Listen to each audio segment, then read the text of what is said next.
For 120 år siden var han den mest kendte danske komponist i udlandet. I dag er han stort set glemt både ude og hjemme.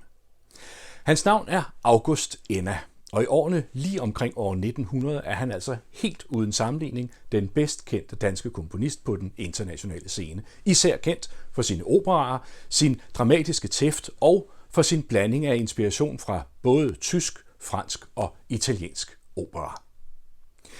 Men August Enna skriver musik i den superromantiske stil, som man altså nok skal hedde Richard Strauss for at slippe afsted med, når man kommer blot et par årtier op i det nye århundrede. Da August Enna dør i 1939, er han stort set glemt, både ude og hjemme. Det besluttede den Jyske Operas tyske chef Philipp Kochheim at lave om på, da han tiltrådte sin stilling i 2017. Han satte sig for at grave ukendte danske operaer frem fra arkiverne, børste støvet af dem og sætte dem på scenen igen. I 2019 havde den Jyske Opera premiere på August Ennas Kleopatra, en opera, der ikke var blevet spillet i Danmark i 122 år. Men hvem var August Enna egentlig? Han bliver født i 1859 som søn af en skomager, og han lærer musikerfaget på den praktiske måde. Han spiller, han lytter, han spiller violin på de lokale værtshuse og bliver senere dirigent for et omrejsende teaterselskab. Men når der er Wagner på plakaten på Det Kongelige Teater, så sidder August Enna klar. Han låner partiturerne til Wagners operaer på Det Kongelige Bibliotek, og han studerer sit store tyske forbilledes musik i detaljer. August Enna skriver sin første opera i 1884. Den bliver aldrig opført, men 2 år senere får selveste Niels W. Gade øjne og især ører op for det helt unge talent.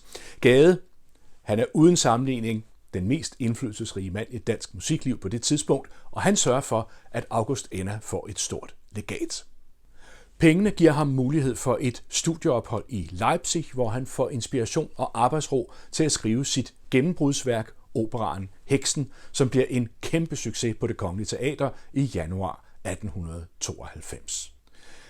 Efter den første operasucces skal emnet for en opfølger findes. Valget falder på en historie, som foregår i Egypten. Den engelske forfatter Henry Rider Haggard, det er ham med romanen Kong Salomons miner, han skriver den ene roman med eventyrlige historier fra det afrikanske kontinent efter den anden. Rider Haggards Kleopatra skal være rammen om den næste August Enna-opera. Og det er helt sikkert ikke tilfældigt, at både det egyptiske miljø og et helt centralt trekantsdrama også kan findes i Verdis opera Aida, som på det tidspunkt regelmæssigt har været på repertoiret på Det Kongelige Teater i næsten 10 år. Prins Hamaki har forklædt sig som drømmetyder, og planen er, at han på den måde kan komme så tæt på dronning Kleopatra, at han kan slå hende ihjel.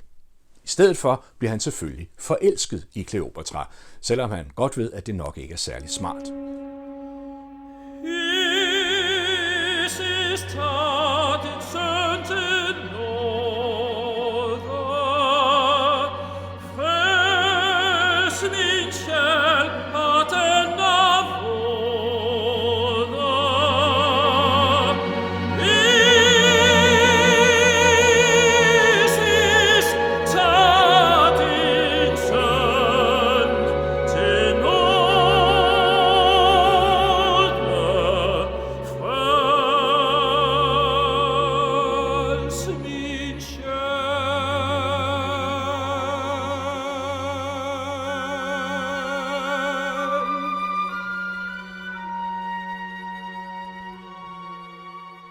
Historien er et klassisk trekantsdrama, og præcis som i Verdis Aida er der også her en slavinde, der er forelsket i tenoren. Men det er svært at hamle op med selveste Kleopatra. Jeg synger til dig, hvis løftede blik til dig vil så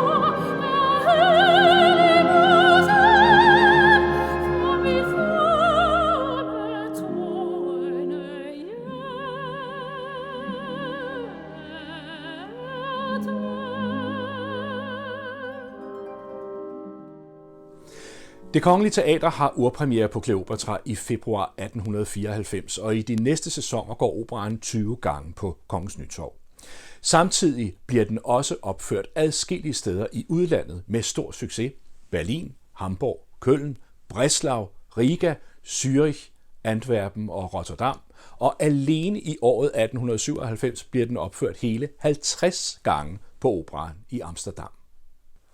August Enna når at skrive i alt 13 operaer frem til 1932, men Det Kongelige Teater og Dansk Musikliv mister interessen for August Ennas musik i kølvandet på den veritable Carl Nielsen tilbedelse, som i praksis udelukker fuldblodsromantikere som August Enna. Også internationalt går verden videre med klange af Stravinsky og Alban Berg i ørerne, og August Enna dør i 1939 som en glemt, fattig og bitter 80-årig. Både Kleopatra og August Ennas øvrige værker ender som støvsamlere på hylder i nodearkiver og på biblioteker. Der skulle altså en tysk chef for et dansk operakompagni til at blæse støvet af en af dansk operahistories meget få store internationale succeser, og samtidig blev August Ennas Kleopatra indspillet med Odense Symfoniorkester og altså nu blevet udgivet af det danske pladeselskab Da Capo Records. Og hermed har vi så altså alle sammen mulighed for selv at høre, hvad det var, der fik publikum over hele Nordeuropa til at lægge mærke til danske August Enna for lidt over 120 år siden. Rigtig god fornøjelse.